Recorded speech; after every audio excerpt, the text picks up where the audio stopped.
Vietnam's National Tuberculosis Program is leading the region in the elimination of TB here on the small island of Cù Lao Cham. The island has just over 2,000 residents, but in 2018, its TB rate was over 3.5 times the country's average. Islanders must travel to the mainland to access TB care. This is time-consuming, costly, and results in delayed diagnosis and longer periods of TB transmission. These factors make Cù Lao Cham an ideal location to screen the entire population for TB. TB has two basic stages: TB infection, or latent TB, and TB disease, which is contagious. It is common for middle-income countries with a high burden of TB, such as Vietnam, to prioritize resources on finding people with TB disease, while only children and people living with HIV are treated for TB infection. This campaign screened and tested all islanders for both.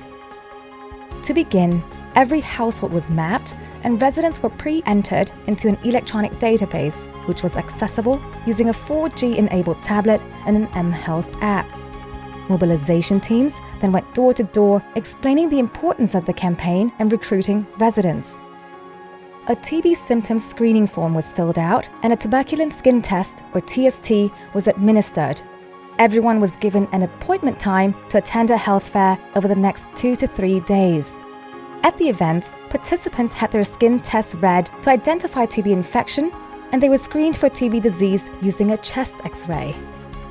The Quảng Nam Provincial Department of Health also funded 9 additional medical screening services to improve overall healthcare for this island community.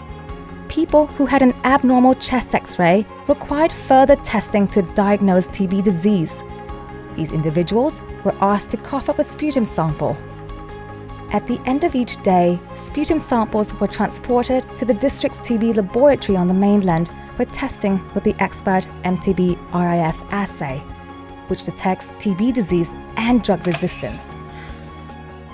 Over the course of 5 days, the project administered TST to over 91% of the island's population, resulting in the detection of 591 people with TB infection. These individuals were started on 3 months of preventative treatment instead of the standard 9-month regimen.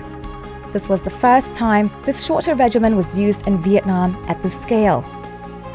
1,619 chest X-rays were performed and 71 people were tested using the expert assay. 10 people were diagnosed with TB disease, 2 of whom had drug-resistant TB. All were rapidly linked to appropriate treatment, causing quarterly TB treatment rates on the island to increase 4-fold. TB patients were followed up and supported for the full duration of their treatment. This included providing transportation stipends to facilitate their care on the mainland. We are cautiously optimistic that we have put Cù Lao Cham Island on a path toward TB elimination.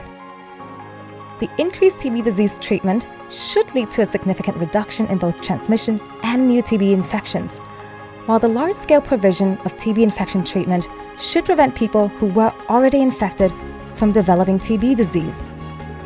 Over the next few years, the coalition of partners will continue to monitor the population of Cù Lao Cham Island to determine whether TB elimination was truly achieved. This project has shown that with a high level of commitment from the government and its NGO partners, and a budget of only $20,000, it was both feasible and achievable to screen the island's entire population for both TB infection and TB disease using the existing health infrastructure and available tools.